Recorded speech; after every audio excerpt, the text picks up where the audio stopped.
बहुत बहुत स्वागत है आपका हमारे चैनल पर। आज हम पढ़ने जा रहे हैं जियोलॉजी में हमारा आइसोमॉर्फिज्म क्या होता है हम जानेंगे, पॉलीमॉर्फिज्म क्या होता है हम समझेंगे पूरे डिटेल में, और इसके बाद सूडोमॉर्फिज्म क्या होता है इसे भी हम जानेंगे एकदम डिटेल में। तो चलिए सबसे पहले हम समझते हैं कि आइसोमॉर्फिज्म क्या होता है। देखिए सबसे पहले देखिए आइसोमॉर्फिज्म दो वर्ड से मिलके बना है। आइसो का मीनिंग होता है सेम और मॉर्फिज्म का मतलब होता है स्ट्रक्चर या फिर फॉर्म। तो इसका मतलब क्या हुआ, अब डेफिनेशन क्या कहता है, existence of different substance with same crystalline form is called isomorphism. मतलब बहुत सारे अलग अलग सब्सटेंस जो सेम क्रिस्टलाइन फॉर्म में एग्जिस्ट करते हैं उसको आइसोमॉर्फिज्म बोला जाता है। मतलब उनका क्रिस्टलाइन स्ट्रक्चर या क्रिस्टल स्ट्रक्चर मिनरल का सेम होगा, केमिकल कंपोजिशन अलग होगा, लेकिन उसका जो क्रिस्टल क्रिस्टल स्ट्रक्चर है वो सेम होगा, तब हम कहेंगे कि ये आइसोमॉर्फिज्म है। जैसे एग्जांपल के लिए आप देख सकते हैं NaCl, ठीक है, सोडियम क्लोराइड, यहाँ पे NaBr और MgO। जैसे यहाँ पे एग्जांपल के लिए मैंने तीन लिया है, तो ये तीन सब्सटेंस में आप देख सकते हैं इसका जब क्रिस्टल स्ट्रक्चर देखेंगे NaCl का, NaBr का, MgO का, तो हमको पता चलेगा ये क्यूबिक क्रिस्टल होता है तीनों का।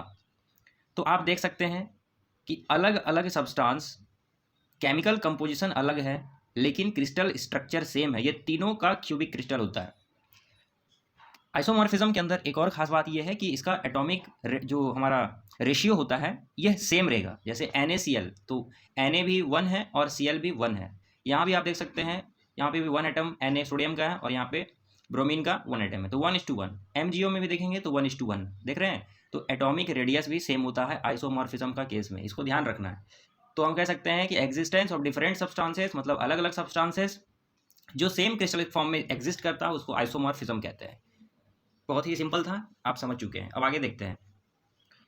देखिए अब हम समझते हैं कि पॉलीमॉर्फिज्म क्या होता है। तो पहले तो आपको नाम से इसको कैच करना है कि पॉली का मतलब क्या होता है। ये रूट वर्ड है इंग्लिश का, इसका मतलब होता है बहुत सारा, और मॉर्फिज्म का मतलब स्ट्रक्चर होता है। तो डेफिनेशन के हिसाब से the ability of specific chemical compound to crystallise with more than one type of structure is known as polymorphism. मतलब ये बता रहा है ability of specific chemical compound to crystallise with more than one type of structure. मतलब एक ही mineral मेरा एक से ज़्यादा क्रिस्टल स्ट्रक्चर में एग्जिस्ट करेगा, क्रिस्टलाइन फॉर्म एक से ज़्यादा होगा। देखिए दो ही चीज़ होती है।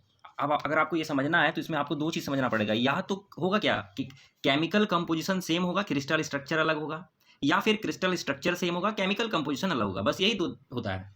तो पॉलीमॉर्फिज्म में क्या हो रहा है, केमिकल कंपोजिशन तो सेम है लेकिन उसका क्रिस्टल स्ट्रक्चर सेम मटेरियल का अलग अलग हो सकता है। जैसे यहाँ पे देखो कैल्शियम कार्बोनेट CaCO3, ये दो, यहाँ पे मैंने एग्जांपल और भी होता है, तीन होता है, मैं दो लिखा हूँ, एक कैल्साइट एक आर्जिनाइट। तो इसका क्रिस्टल स्ट्रक्चर अलग है, इसका क्रिस्टल स्ट्रक्चर अलग है, केमिकल कंपोजिशन सेम है। तो यही है पॉली, मतलब बहुत सारा, स्ट्रक्चर अलग है, केमिकल कंपोजिशन सेम है, यही है पॉलीमॉर्फिज्म। अब जैसे कार्बन का देखेंगे तो ये डायमंड, कार्बन तीन तीन फॉर्म में हमारे पास एग्जिस्ट कर रहा है, एक डायमंड है, ग्रेफाइट है, फ्लोरीन है। तो आप देखिए इसका क्रिस्टल स्ट्रक्चर अलग है, इसका क्रिस्टल स्ट्रक्चर अलग है, और इसका क्रिस्टल स्ट्रक्चर अलग है। तो यही तो पॉलीमॉर्फिज्म है। The existence of a substance in more than one crystalline form is called polymorphism. इसको थोड़ा और डिटेल में समझते हैं।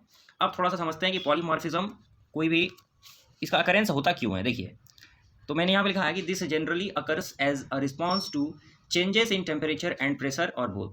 टेम्परेचर एंड प्रेशर में चेंजेस होने की वजह से ये अकरेंस पॉलीमॉर्फिज्म का होता है। The different structure of such a chemical substance are called polymorphs. अब देखिए ये जो डिफरेंट स्ट्रक्चर्स है केमिकल सब्सटेंसेस का, इसको पॉलीमॉर्फ्स कहते हैं। अभी और डिटेल में बता रहा हूँ आगे। जैसे यहाँ पे आप देखिए for example element carbon occurs in nature in two different polymorphic form depending on the external temperature and pressure. Condition graphite diamond, this forms are graphite with a hexagonal structure. तो ग्रेफाइट जो है उसका existence होता है hexagonal structure में, और diamond with an isometric structure. ठीक है, अभी दूसरा देखते हैं एग्जांपल। द कंपोजिशन, यहाँ देखिए द कंपोजिशन FeS2, ये हमारा क्या है, iron pyrite, occurs most commonly as pyrite with an isometric structure, but it is also found marcasite which has an orthorhombic internal arrangement. मतलब एक ही कंपाउंड का एक से ज़्यादा मतलब क्रिस्टल स्ट्रक्चर में ये एग्जिस्ट कर रहा है, एक से ज़्यादा क्रिस्टलाइन फॉर्म में एग्जिस्ट कर रहा है सेम केमिकल कंपाउंड, तो हमने इसको बोला है पॉलीमॉर्फिज्म। चलिए अब बात करते हैं कि सूडोमॉर्फिज्म क्या होता है। हमने आइसोमॉर्फिज्म को समझा, पॉलीमॉर्फिज्म को समझा, अभी सूडोमॉर्फिज्म को समझते हैं। It is the existence of a mineral that has the appearance of another mineral. मतलब एक ऐसा मिनरल का एग्जिस्टेंस जिसका अपीयरेंस जो है वो दूसरे मिनरल्स का तरह होगा। समझ में आया? इसको हम लोग फॉल्स फॉर्म भी बोलते हैं। सूडो का मतलब क्या होता है? डुप्लीकेट या फॉल्स फॉर्म। तो ऐसे मिनरल को फॉल्स फॉर्म भी हम लोग कह सकते हैं। It occurs when a mineral is altered in such a way, अगर हम किसी मिनरल में इस प्रकार से बदलाव हो, इस तरह से उसमें अल्टरेशन हो, such a way that its internal structure and chemical composition is changed. उसका इंटरनल स्ट्रक्चर, केमिकल कंपोजिशन तो चेंज हो गया है, but its external form is preserved, मतलब एक्सटर्नल फॉर्म अभी भी प्रिजर्व्ड है। तब हमें सूडोमॉर्फिज्म का अकरेंस देखने को मिलता है। देखिए, सूडोमॉर्फिज्म का 3 मैकेनिज्म होता है। जो हमारा सूडोमॉर्फिज्म है, इसका 3 मैकेनिज्म होता है, जिसको हम लोग इस तरह से डिफाइन कर सकते हैं। ठीक है, ये आपके लिए एक नोट्स भी हो सकता है, आप है ना, आप इसको नोट्स की तरह भी यूज़ कर सकते हैं। देखिए यहाँ पे सब्स्टिट्यूशन एक है, दूसरा होता है ऑल्ट्रेशन, तीसरा होता है इनक्रस्टेशन। अभी मैं आपको आगे दिखाऊंगा। सब्स्टिट्यूशन में क्या होता है? An example is the replacement of wood fibre by quartz to form petrified wood that has an outward appearance of the original wood but it is composed of quartz. तो सब्स्टिट्यूशन मतलब substitute कर देना, original को substitute कर देना। ठीक है, appearance of the original wood but it is composed of quartz. ठीक है, लगेगा कि वो ओरिजिनल वुड है लेकिन वो कंपोज्ड है क्वार्ट्ज का तरह दिखने लगेगा हमको, तो सब्स्टिट्यूट कर देना। ठीक है, दूसरा है ऑल्ट्रेशन। अभी ऑल्ट्रेशन क्या है? कि partial removal of the original mineral and only partial replacement by the new mineral has taken place. मतलब जो हमारा ओरिजिनल मिनरल है उसका पार्शियल रिमूवल हम लोग, मतलब पार्शियल रिमूवल होगा और सिर्फ पार्शियल रिप्लेसमेंट होगा न्यू मिनरल का, तब हम लोग बोलेंगे ये ऑल्ट्रेशन है, सूडोमॉर्फिज्म का अकरेंस हुआ है। अभी थर्ड है हमारा, अच्छा इसका एग्जांपल देख लीजिए ऑल्ट्रेशन का कैसे हो सकता है। तो दिस रिजल्ट फॉर, देखिए, इन सर्पेंटाइन सूडोमॉर्फ्ड आफ्टर ओलिविन और पायरोक्सिन। ये जो सर्पेंटाइन है, ये इसको हम लोग बोलेंगे सूडोमॉर्फ्ड।